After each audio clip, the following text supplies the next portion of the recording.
Ethical egoism is a theory that is based on self-interest. That is, the pursuit of self-interest is considered ethically correct, since the theory assumes that everyone acts in their own self-interest.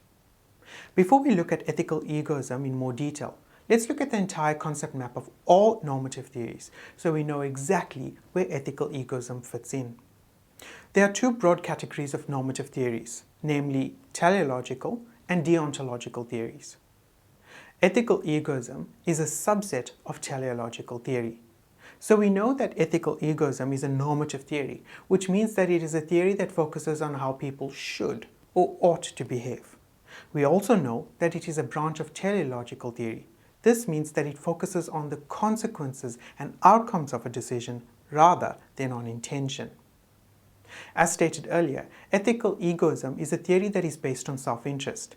That is, the pursuit of self-interest is considered ethically correct since the theory assumes that everyone acts in their own self-interest.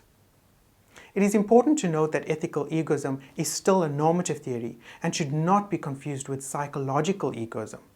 Psychological egoism describes how people actually behave, whereas normative theories describes how people should behave. So according to ethical egoism, it is okay or acceptable to make a decision or choose an action that benefits oneself. For example, Sam has been saving for a beach holiday. Prior to Sam finalizing his travel plans, his uncle, a volunteer at Educate Our Children charity, informed him of the organization's desperate need for a volunteer to teach English and literacy to poverty-stricken children in Africa. The cost of flying out and finding accommodation in the remote town would cost just as much as his planned holiday. Further, he would have to use up all his accumulated annual leave. Sam is facing an ethical dilemma. If we were to use ethical egoism, what would Sam's decision be and why? In terms of ethical egoism, it would be acceptable to pursue one's self-interest. Thus, in terms of this theory, it would be ethically correct if Sam chose to go on the holiday instead of volunteering to teach the children in Africa. From our understanding of what ethical egoism is and its application to Sam's ethical dilemma, we know that self-interest is the foundation of this theory. However, it is important to not confuse self-interest with selfishness. The pursuit of self-interest is choosing an option that would result in a decision maker receiving the net benefits. Selfishness refers to the lack of concern for the values of others. It refers to someone who does not care about others and does not care about fairness. For example, John has a Lego set. His friend Paul does not own a Lego set. So, based on ethical egoism, what should John do when Paul comes over to play? If John was selfish, he would not share his Lego set with Paul at all. He would not care about Paul's feelings or value his friendship. He would also not care about the consequences of not sharing.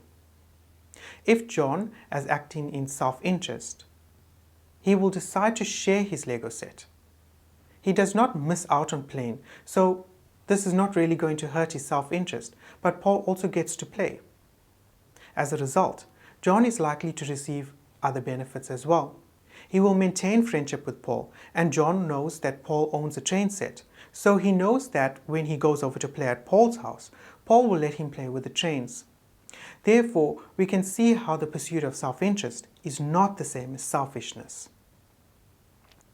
Let's build on the foundation of self-interest and consider the concept of enlightened self-interest. Enlightened basically means being aware of and informed or having an all-around insight. So if we add this to our current understanding of self-interest, it means that we are well aware of and informed about our actions and decisions that would result in present and future self-interest. Enlightened self-interest might be applicable in John's case, and he may decide to share without any prompting. However, if John is not old enough to understand and acts selfishly, then his parents will probably help guide his decisions about sharing, because they understand the problems linked to being selfish and the benefits attached to sharing. They are the ones who will demonstrate how enlightened self-interest works. To recap, ethical egoism is a teleological theory. In terms of this theory, the pursuit of self-interest is ethical, but this should not be confused with selfishness.